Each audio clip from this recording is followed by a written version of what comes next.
มาพี่น้องมื้อนี้พวกแกงหน่อไม้ใส่เห็ดจ้ะเช้านี้เนาะอ่ะแกงหน่อไม้ใส่เห็ดเนาะค่ะเนาะใส่เห็ด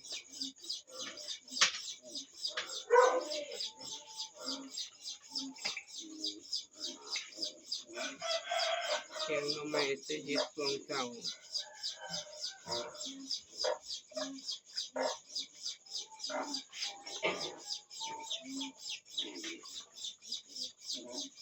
ใส่ผักขะแยงใส่ผักขาใส่ผักอีตูเนาะครับก็สิได้หอม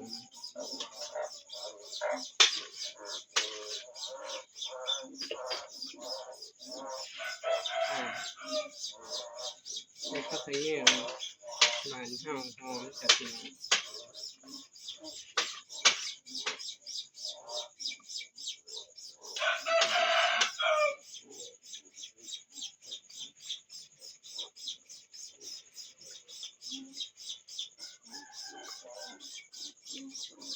แ